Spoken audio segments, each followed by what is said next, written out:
इस दिनांक से यहाँ पर हम लोग को चलाना है। अब बोलिए आप। हो गया सर? हाँ हो गया मेरा। मैं एक ही सवाल पूछूंगा सर। हाँ आपने तो 10-12 सवाल पूछ लिया, ठीक है। आपने जो यहाँ पे व्यवस्था करने के लिए बोला था, मैं किसी नहीं, मेरा बात सुनिए ना सर, बात सुनिए। आप बोल रहे हैं, जब सुनिए ना, हम चुप थे, आप बोल रहे थे।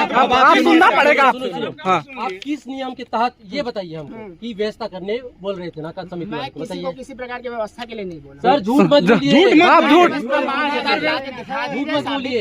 हम एक ही सवाल कर रहे हैं सर आपसे, किस नियम के तहत आप व्यवस्था करने बोल रहे थे, ये बताइए सर। नियम बताइए, नियम बताइए हमको। आप इतना सारा बता दिए ना, लंबा चौड़ा, एक नियम बता दीजिए सर। किस नियम के तहत आप व्यवस्था करने बोल रहे थे, वसूली कर रहे थे आप, ये बताइए। आप प्रमाण ला दीजिए, मैं इस तरह का कोई चीज किसी को बोला हूँ।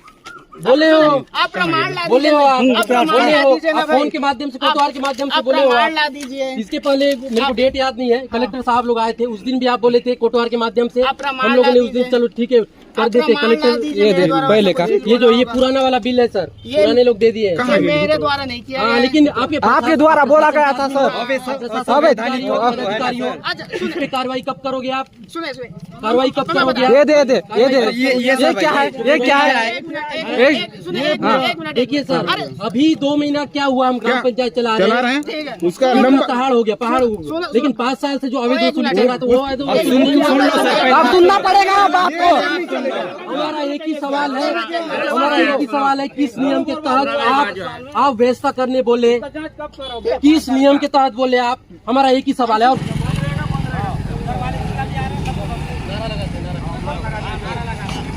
एसडीएम हाय हाय, एसडीएम हाय हाय, एसडीएम हाय हाय,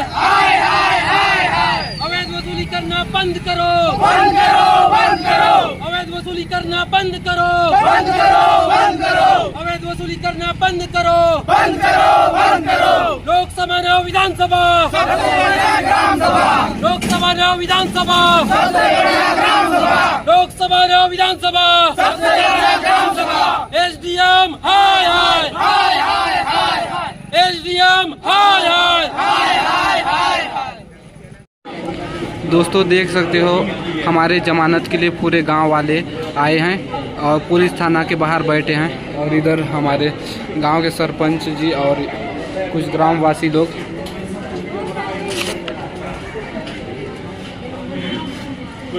हेलो दोस्तों, नमस्कार। मैं हूं संतोष पोयाम और आप देख रहे हैं हमारा चैनल उम्मीद इंडिया। आप सबको पता होगा कुछ दिनों से चित्रकूट में बहुत सारी चीज़ें हलचल हो रही है।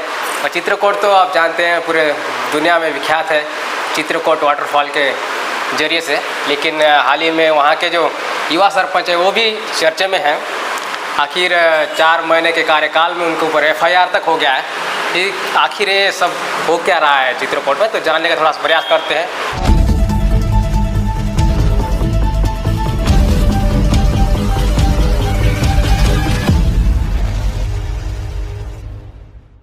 हमारे साथ मौजूद हैं चित्रकूट के युवा सरपंच भंवरलाल मौर्य जी। सर, आपको हमारे चैनल में बहुत बहुत स्वागत है। Thank you. तो सर, थोड़ा सा मैं जानना चाहूँगा कि आखिर इस वक्त चित्रकूट में बहुत सारी चीज़ें चल रहा है। हमने न्यूज़ आपका देख रहा था कि एक CM के दामाद वाला जो एक कांड आया था बीच में, थोड़ा सा उसके बारे में बताइए। और FIR भी हुआ है आपके ऊपर, उसके बारे में थोड़ा सा बताइए। जो अभी हमारे ऊपर FIR हुआ है जी, यहाँ पे एक वाहन प्रवेश शुल्क नाका लगा के वाहन प्रवेश शुल्क लिया जाता था। अच्छा। प्रत्येक गाड़ियों से, बाइक से, कार से और बस से। यहाँ पिछले 7 से 10 साल से चल रहा है। अच्छा। वाहन प्रवेश शुल्क गांव के लोग ही यहाँ पे पंचायत के द्वारा ही चलाया जाता है। तो अभी हम लोगों ने जो पहले जो बैठते थे, जो गांव के वार्ड पंच ही थे अधिकतर, पूरे के पूरे 20 और 2 से 4 लोग गांव के युवा बेरोजगार लड़के थे। तो हम लोगों ने जब 5 साल का उनको हिसाब किताब मांगा कि 5 साल में कितना आय आया है और कितना आप लोगों ने खर्च किया, तो उन लोगों ने जवाब नहीं दिया। हम लोग कई बार मीटिंग करके, ग्राम सभा करके मांगने की कोशिश किए, फिर भी संतोषजनक जो जानकारी है नहीं मिल पा रहा था। तो हम लोगों ने ग्राम सभा ही करके उस पहले जो चला रही थी जो कमेटी है समिति, उनको भंग करके उनको हटा दिए हटा के नया और नया चालू किए। जो गांव के जो बेरोजगारी ये युवा आपके हैं, सरपंच होने के बाद हुआ ये हाँ सब बाद चीजें? मेरे सरपंच होने के बाद जो हर वार्ड से हम लोग प्रत्येक एक लड़के लेते थे, एक सप्ते का वो उनका, वार्ड से हाँ एक वार्ड से लेते थे ताकि दूसरे को भी मौका मिले। अच्छा, कितने लोग काम करते थे वहाँ पे सभी? अभी लगभग 30 से 40। अच्छा, एक सप्ताह में? हाँ। अच्छा, मतलब एक तरह से युवाओं के लिए रोजगार का जरिया भी था वो। हाँ। तो उसको बंद कराया गया था उसी के मतलब जो आपके ऊपर FIR वाला जो मामला था वो एक्चुअल में क्या था थोड़ा? हाँ, FIR वाला मामला ये था कि यहाँ के जो लोहंडीगुड़ा के SDM साहब थे, वो फ़ोन करते हैं 10 तारीख को, ये 10 अप्रैल मई में 10 मई में पिछले उसमें फ़ोन करते हैं कलेक्टर को, कोई बाहर से आए थे 2-4 कलेक्टर। अच्छा, वो व्यवस्था करने बोले। हम लोगों ने व्यवस्था किया, मैं नहीं किया, वहाँ के जो समिति का जो अध्यक्ष था, अच्छा, जिसको हम बनाए थे, वो व्यवस्था किया। उस दिन चिकन विकन छोड़ा। 10 तारीख के बात है। उसके बाद फिर 15 तारीख को बोलते हैं कि CM साहब के दामाद बेटी आए हैं। अच्छा, फिर व्यवस्था कर दो। अध्यक्ष कोटवार के माध्यम से SDM साहब बोलते हैं, कोटवार सीधा मुझे फ़ोन लगाते हैं कि SDM साहब का आदेश है, आप व्यवस्था कर दो खाने पीने के लिए CM साहब की दामाद बेटी के लिए। तो मैंने साफ साफ मना कर दिया कि व्यवस्था नहीं हो सकता, अगर करना है तो वो लिखित में दीजिए। अच्छा, हम लिखित में कर देंगे, क्योंकि हमको भी आगे 1 महीने बाद या 1 साल बाद गांव वाले को जवाब देना है कि कहाँ खर्चा किए पैसा को। तो उन्होंने पता नहीं क्या हो गया, गुस्सा हो गया SDM साहब। अच्छा, ऐसा बोले तो 2 घंटे बाद ही एक नोटिस निकालते हैं कि तुम जो नाका चला रहे हो यहाँ पे अवैध वसूली कर रहे हो, और आए हुए कितना पैसा आ रहा है, कितना जा रहा है, कुछ हिसाब किताब नहीं है। ऐसा करके एक नोटिस निकालते हैं। अच्छा, स्पष्टीकरण मांगते हैं। स्पष्टीकरण हम उसका जवाब भी अगले 3 दिन के अंदर देना था। हम तीसरा दिन देने के लिए तैयार थे स्पष्टीकरण। हम कितना खर्चा हो रहा है, कितना आ रहा है, उसका जवाब देने ही वाले थे। तो फ़ोन आता है कोटवार का कि नाका में, मेरे पास फ़ोन आता है कि नाका में तहसीलदार साहब आए हैं, आप आइए करके। तो मैं तुरंत गया नाका के पास जो चित्रकूट में लगा हुआ है।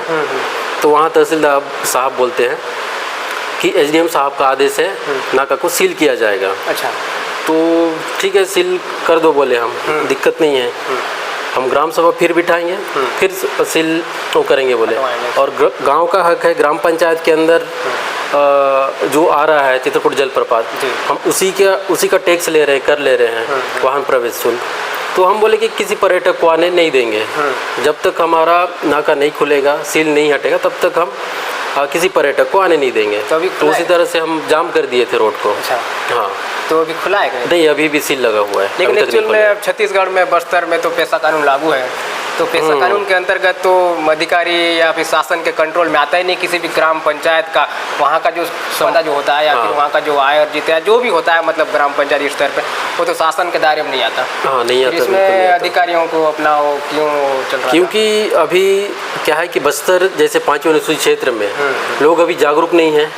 5वीं अनुसूची जो क्षेत्र है, हमको जो पावर दिया गया है 5वीं अनुसूची क्षेत्र में, अभी धीरे धीरे जागरूक हो रहे हैं। हाँ, वो तो। लेकिन जागरूक के अभाव के कारण जो अधिकारी हैं, शासन प्रशासन हावी हो जाता है। सही है। हमारा जो संविधान में 5वीं अनुसूची जो पावर दिया है, जब तक हम इस पावर को, जो हमारा अधिकार है, जब तक नहीं जानेंगे, तब तक ये शासन प्रशासन हमारे आदिवासियों के ऊपर हावी होते रहेगा। लेकिन सर, दूसरा बड़ा मुद्दा था कि पहली बात तो सोचने वाली ये था कि अगर सीधा सीधा आपके राज्य के मुख्यमंत्री के बेटी दामाद का आपका व्यवस्था करना था, उनका सीधा आपके पास कांटेक्ट आता है। लेकिन अगर आपके सिवा अगर कोई दूसरा होता शायद ये व्यवस्था कर भी देता, लेकिन ये चीज़ को मतलब आप नकार दिए। ये बहुत बड़ी मतलब जिगर वाली बात होता है। किसी भी अधिकारी को मतलब अपने आप में मना कर पाना बहुत बड़ी बात है। अगर आपका बस्तर जैसे क्षेत्र में आदिवासियों का बहुल क्षेत्र है, तो यहाँ लोग अधिकतर मना नहीं करते हैं। लेकिन आपने जो हिम्मत दिखाई, उसके बाद क्या रहा आपके ऊपर प्रतिक्रिया, थोड़ा सा वो बताइए, कैसे चला फिर 1-2 महीना आपका? अभी तो देखो चल रहा है जी। देखो, अब जो मुख्यमंत्री के दामाद आ रहे हैं, तो उनको तो इतना होना चाहिए ना कि खाने पीने का व्यवस्था खुद कर सके। सही भाई, CM के पूरे छत्तीसगढ़ राज्य के वो दामाद हैं, उनको तो व्यवस्था करने चाहिए। आप छोटे से एक पंचायत को आप व्यवस्था करने बोल रहे हो, ये कहाँ तक सही है? हम जो ग्राम पंचायत जो वाहन प्रवेश शुल्क लेते हैं वो गांव के विकास में यूज करते हैं, उपयोग करना चाहते नहीं हैं। वो पर्सनली बोलते तो शायद कर भी देते आप। नहीं वो पर्सनली अगर बोलते तो कर देते, लेकिन इस तरह से एसडीएम साहब के द्वारा डरा के धमका के वो ठीक नहीं था। नहीं, सार्वजनिक पैसा का यूज तो सार्वजनिक जगह में ही होता हाँ है। होना चाहिए।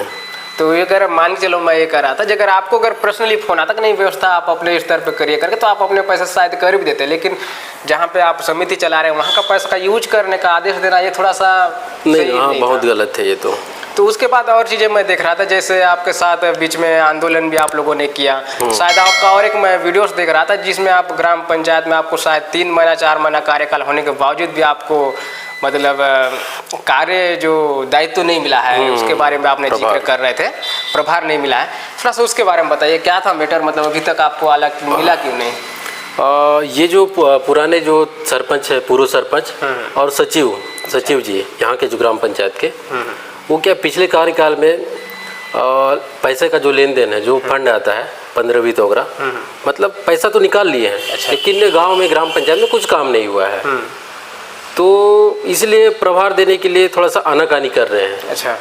मैं अब इन लोग जो लिस्ट दिए हैं मुझे कुछ भुगतान शेष है करके, उसके बारे में पता किया। ये जो आप बैठे हो यहाँ पे, यहाँ का भी भुगतान शेष बचा है 17 से 18 लाख रुपए, ऐसा एक लिस्ट दिए है। अच्छा, इसको भी पंचायत चलाता है? नहीं, पंचायत तो भी नहीं, पर्यटन स्थल चलाता है। अच्छा।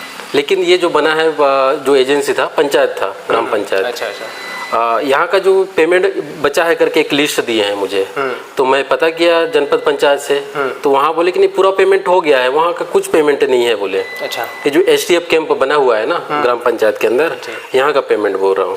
तो पता किया मैं जनपद से, तो पेमेंट नहीं बचा है बोले, तो वो पता नहीं कहाँ का लिस्ट दिया, इसलिए मुझे शक हुआ, तो इसलिए मैं उनको केस बुक मांग रहा हूँ। अच्छा। जब तक केस बुक नहीं दोगे मैं प्रभार नहीं लूंगा, क्योंकि आप 17 से 18 लाख का बिल दे रहे हो मुझे। 17 से 18 लाख का बिल था वो? सूची दे रहे हो। अच्छा। जब मैं आगे ऊपर में जनपद में पता कर रहा हूँ, जनपद पंचायत में, उन लोग बोलते हैं पेमेंट हो गया है, लेकिन इन लोग बोलते हैं नहीं हुआ है। तो इसलिए मुझे बहुत इसमें डाउट लग रहा है, शक हो रहा है कि इन लोग कहीं ना कहीं बहुत सारा इसमें पिछले कार्यकाल में घपला तो किए हैं। जाहिर सी बात, अगर इतना बड़ा अमाउंट का अगर कोई आपको बिल देगा, अगर खासकर नए आप कार्यभार में आ रहे हैं, तो जाहिर सी बात है उसमें सोचने वाली बात होता है। फिर भी आप 18 लाख देख के आपको क्या लगा? वो तो देखो, अगर मैं साइन कर देता उस सूची में तो मेरे ऊपर आ जाता, मेरे को लोग दबाव बनाते हैं आगे जाके कि तुम साइन किए हो, देख के साइन किए हो, तो अब तुमको देना पड़ेगा। तो उस समय मैं कहाँ से देता? अब पैसा है ही नहीं, उन लोग पूरा निकाल लिए हैं। कहीं ना कहीं ये मुझे परेशान करने के लिए, आगे फंसाने के लिए ऐसा उन लोगों ने, मुझे लगता है कि वो सूची दिए हैं ताकि मैं फंस जाऊँ साइन करके, मुझे देना पड़े पैसा। तो लेकिन जैसे आप, मेरे ख्याल से आपका ये चुनाव पहला था क्या? हाँ, मेरा पहला चुनाव है। हाँ। और पहले चुनाव में आप विजयी हो के आए हैं। हाँ। तो लेकिन जैसे आप अभी तो हाल आप एकदम युवा हैं, मेरे ख्याल से आप 30 साल से नीचे के होंगे, फिर भी आप पहली बार जैसे युवाओं के बीच आते हैं, आप मतलब अनुभवों के बीच आते हैं, और यहाँ बहुत सारी चीज़ें होता है पंचायत, आप देख तो रहे हैं वहाँ युवाओं का, खासकर भले ही हम कहते हैं युवाओं को लाना चाहिए, लेकिन युवाओं को वहाँ वो चीज़ मिलता नहीं मिलता, सही बोल रहा हूँ। तो इसमें मतलब अभी तक आपके ग्राम पंचायत में क्या रिएक्शन रहा? मैं आपका तो भाषण देख के मेरे को मज़ा आ गया था। बहुत ही शानदार आपने भाषण दिया था। तो भी कैसा है फिर माहौल चित्रकूट में आपके प्रति? माहौल तो ठीक है, क्योंकि मैं जो हूँ पूरी ईमानदारी के साथ करना चाहता हूँ पंचायत में काम। जो फंड आ रहा है, जो सरकार के द्वारा पैसा दिया जा रहा है जनता के लिए, वो जनता तक पहुँचना चाहिए। आखिर जनता के लिए हम बने हैं, जनता के काम करने के लिए बने हैं, तो उस पैसे का सही यूज होना चाहिए। तो मेरे ग्राम पंचायत के लोग भी यही चाहते हैं। ये आज पहला ऐसा यूथ सरपंच है जो पूरा पारदर्शिता के साथ अपना बात को रख रहा है और पंचायत के कार्यों का हर बैठक में सभी को पारदर्शिता के साथ बता रहा है। सही। तो आपने तो पढ़ाई लिखाई वैसे कहाँ तक किया है आपने? मैं इंजीनियरिंग ड्रॉप आउट हूँ। अरे हाँ। तो मतलब फिर आप तो इंजीनियरिंग ड्रॉप आउट हो, उसके बावजूद मतलब अच्छा खासा पढ़ाई लिखाई की है, तो फिर राजनीति में घुसने का कारण क्या रहा? राजनीति में घुसने का कारण यही था कि जब मैं 2016-17 का बात है, उस समय देखे कि हमारे क्षेत्र में लीडर तो हैं, लेकिन जो जनता का जो समस्या है, जनता का समस्या और जो सरकार की योजनाओं को सही तरीके से जनता के हित में काम नहीं होता था। तो उस समय मुझे लगा कि नहीं, हमें भी राजनीति में जाना चाहिए और जनता के हित के लिए काम करना चाहिए। हम जैसे युवाओं की आज बहुत ज़रूरत है राजनीति में। सही है। जब तक हम जैसे जागरूक पढ़े लिखे युवा नहीं आएंगे तब तक हमारे क्षेत्र का विकास नहीं हो सकता। नहीं हो सकता, खासकर बस्तर जैसे जगहों में तो बिल्कुल सामने आना पड़ेगा, खासकर शिक्षित युवाओं को। लेकिन आपके ध्यान में भी आया होगा कि अब राजनीति में घुस रहे हैं तो जाहिर सी बात है कि राजनीति लोग बहुत गंदा चीज़ें कहते हैं, तो कभी आपने नौकरी वोकरी करने का नहीं सोचा क्या? नहीं, नौकरी का तो मैं पहले सोचता था। अच्छा। मेरे पापा टीचर थे। टीचर वो ख़त्म हो गए 2017 में। अच्छा। उसके बाद अनुकंपा नौकरी जो मिलता है वो मुझे मिलने वाला था, क्योंकि मैं बड़ा बेटा हूँ। तो उस समय फिर मैं अपनी छोटी बहन को वो जॉब दे दिया। अच्छा। और फिर उसके बाद मैं तो मेरे अंदर जो भी है टैलेंट है, जो भी है, मैं सक्षम हूँ उतना कि दूसरा जॉब उस समय कर लूँगा, कुछ मेहनत करूँगा, तो इसलिए बहन को दे दिया उस समय। तो आसानी से आपको जॉब मिल जाता है। हाँ, आसानी से मिल जाता और बाबू बन के बैठे रहता, काम करते रहता। लेकिन फिर भी प्लान क्या है? अब तो आप मतलब सक्रिय हो गए हैं राजनीति में, आप सरपंच पद में भागे हैं, तो भविष्य में क्या प्लान है आप? देखो, भविष्य अभी तो पंचायत चलाना है 5 साल पूरे ईमानदारी से। गांव का विकास करना है। जितना अभी तक इन लोग जो पुराना अभी तक पंचायती राज आया है, जितना काम नहीं हुआ है, कोशिश मैं करूंगा कि उससे ज़्यादा काम मेरे कार्यकाल में हो, गाँव का विकास। मैं जैसे देख रहा था, जैसे चित्रकूट वाटरफॉल, ये मतलब ये तो मेरे ख्याल से पूरा वहाँ का देखरेख पंचायत से ही होता होगा। हाँ, पंचायत ही करता है। तो उस पर क्या डेवलपमेंट करने वाले हैं आप? अभी तो देखो, वहाँ पे जो डेवलपमेंट हम लोग करने वाले हैं, जो प्लास्टिक इधर उधर फेंका जाता है ना, उसको हम लोग सोच रहे हैं अभी बैन किया जाए, प्लास्टिक बोतल। अच्छा। बैन तो ऐसा हम लोग का एक सोच है कि जो प्लास्टिक बोतल लेके आ रहे हैं बाहर से, उनसे कुछ शुल्क लिया जाएगा। अच्छा। अगर वो वापस लाते हैं फिर से तो वो शुल्क वापस कर देंगे। अच्छा। अगर प्लास्टिक बोतल अगर फेंक के आते हैं तो वो शुल्क फिर जमा हो जाएगा। अच्छा। इससे क्या यहाँ पे जो प्रदूषण है वो कम हो जाएगा। और जो आसपास आप चित्रकूट में देखे होंगे, पूरा मतलब पेड़ों की बहुत कमी है वहाँ पे, बहुत उमस होता है, गर्मी होता है और छांव भी बहुत कम होता है। तो हम लोगों ने अभी सोचा है कि वृक्षारोपण और किया जाएगा वहाँ पे। लेकिन जैसे अभी हम लोग देख रहे थे चित्रकूट जैसे जगह में, मतलब प्रदूषण तो मतलब लोग आते हैं बाहर से, वो तो फेंक फाक करके चला जाते हैं। मेरे ख्याल से उस पार का भी एरिया में बहुत ज़्यादा मतलब वो है, देखेंगे तो आप वहाँ पेड़ कहीं नहीं है। हाँ, तो लेकिन वो जो जगह है पूरा पत्थर वाला एरिया है, तो उसमें वृक्षारोपण कौन सा पौधे लगाने का सोच रहे हो? उस पार का तो उस पार बोल रहे हैं। हाँ, उस पार तो दूसरे पंचायत का आता है। अच्छा, तीर्था करके। अच्छा। तीर्था अंदर आता है। इस मतलब उस पार का जो भी मतलब पर्यटक का जो भी लेन देन है उस पार वाले तीर्था पंचायत वाले। अच्छा, इस पार वाले पूरा चित्रकूट के अंदर आता है। तो दूसरा चीज़ ये था, जैसे मैं और चीज़ें जानना चाह रहा था कि पंचायत के अंदर पेशा कानून के तहत और क्या चीज़ होता है जो ग्राम वालों को सुविधा मिलता है, उससे क्या चीज़ें लोग अपने आप में मजबूती लाते हैं, तो थोड़ा सा बताइए। क्या ये चीज़ें बस्तर जैसे जगह के लोगों को जानने का ज़रूरत है? आप जैसे आप पैसा कानून का बोल रहे हो। हाँ, पैसा कानून जो 2022 में छत्तीसगढ़ शासन के द्वारा यहाँ लागू किया गया था, ये जो बस्तर जैसे 5वें अनुसूचित क्षेत्र को बहुत पावर दिया है। जो जल जंगल जमीन की बात करते हैं ना, अगर पैसा कानून का सही से उपयोग किया जाए लोगों के द्वारा, गांव के लोगों के द्वारा, और शासन प्रशासन भी इसमें अगर मदद करे तो बहुत कुछ हो सकता है। क्योंकि पूरा पावर गांव के लोगों को दिया गया है पैसा कानून में। जैसे प्राकृतिक कोई संसाधन है, किस तरह से यहाँ पे डेवलप करना है, किस तरह से काम करना है, किस तरह से संरक्षित करना है, पूरा पावर ग्राम पंचायत ग्राम सभा को दिया गया है। इससे क्या है कि हम गांव के लोग हैं, हम जानते हैं, गांव में रहते हैं, किस तरह से हम खुद के ग्राम पंचायत को डेवलप कर सकते हैं। सही है। ये पावर दिया गया है, लेकिन शासन प्रशासन इसमें हावी हो जाता है।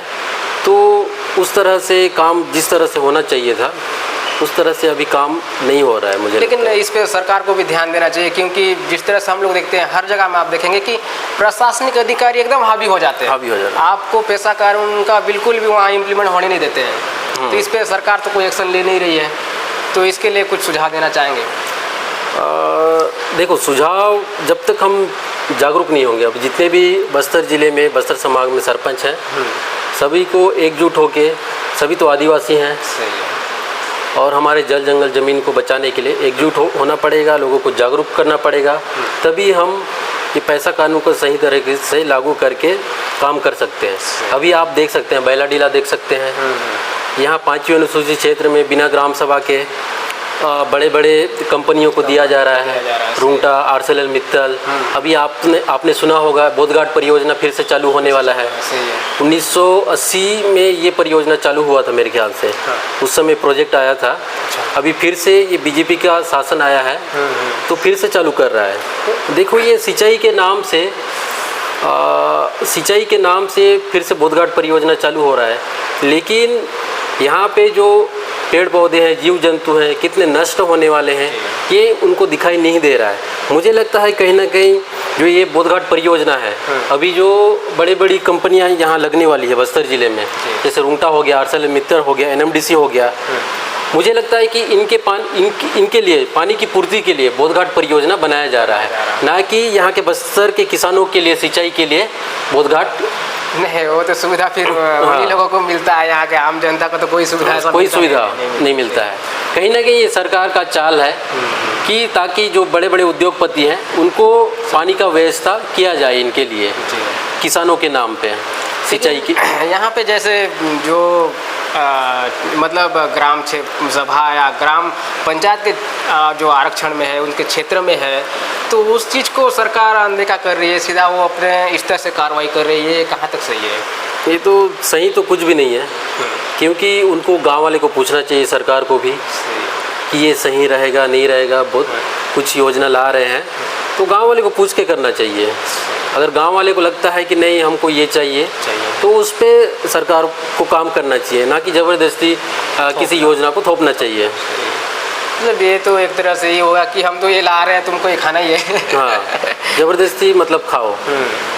तो इसके साथ अगर आप हमारे चैनल में जाते जाते आपके जैसे युवा सरपंचों के लिए या फिर आम जनता के लिए कुछ कहना चाहेंगे तो प्लीज़ स्वागत है। बल्कि बताइए क्या आपके जैसे युवाओं को और क्या करना चाहिए इस क्षेत्र में? मैं बस्तर के सभी युवाओं से कहना चाहता हूँ कि आप जो 5वीं अनुसूचित क्षेत्र है हमारे बस्तर में जो लागू है, थोड़ा सा आप भी 5वीं अनुसूचित सूची को समझें, जाने अपने हक अधिकार पावर को समझें, तभी हम सरकार से या प्रशासन से, अगर सरकार प्रशासन हमारे साथ गलत कर रहा है तो उनसे लड़ सकते हैं।